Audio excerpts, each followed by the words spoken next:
வணக்க மக்களே, welcome to Bigg Boss Tamil season 9. So Kamarudeen வந்து கோவிச்சிட்டு சாப்பிடாம இருந்தார்ல. ஸோ நைட் வந்து எல்லாரும் ஆறுதல் பண்ணி சாப்பிட வச்சுட்டாங்க. ஸோ சுபிக்ஷா வந்து ஒரு 3 தோசை கொடுத்தாங்க. கிச்சனில் உட்காந்து சாப்பிட்டுட்டு இருந்தார். அப்போ பார்வதி வந்து உட்காந்துட்டு பக்கத்தில் உட்காந்துட்டு, டேய் காலையிலேருந்து என்ன நடந்துச்சுன்னு தெரியாமல் பேசாதடா அப்படின்னு வந்து சொன்னாங்க. கமருதீன் அதுக்கு வந்து, இல்லை பார்வதி, என் மேலே தான் தப்பு, நீ வந்து உன்னோட கேம் விளையாடு, நான் வந்து என்னோடய கேம் விளையாடுறேன் அப்படின்னு வந்து சொல்லிட்டாப்புல. பார்வதி வந்து, இல்லை எல்லாமே இப்போ நோட் பண்ணுறானுங்க, இது வந்து ரொம்ப சென்சிட்டிவான ஏரியாவாக இருக்குது.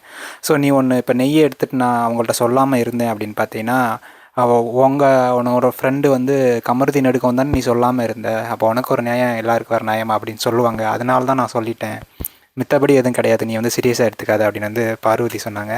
அது கமருதீன் வந்து எப்போ போல் அதே வேலையை திருப்பி சொன்னாப்புல.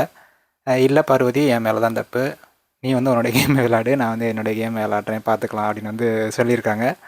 ஸோ வந்து இப்போது கமருதி வந்து கிளியராக இருக்கார் போல் இருக்குது. இனிமேல் பார்வதியோட சேர வேணாம், தனியாக விளாடுவோம் அப்படின்னு. ஸோ பார்க்கலாம் எப்படி மூவ் ஆக போகுது அப்படின்னு நெக்ஸ்ட் டேலேருந்து.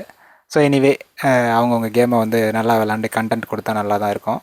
பார்க்கலாம் நாளையிலேருந்து எப்படி இருக்க போகுது அப்படின்னு.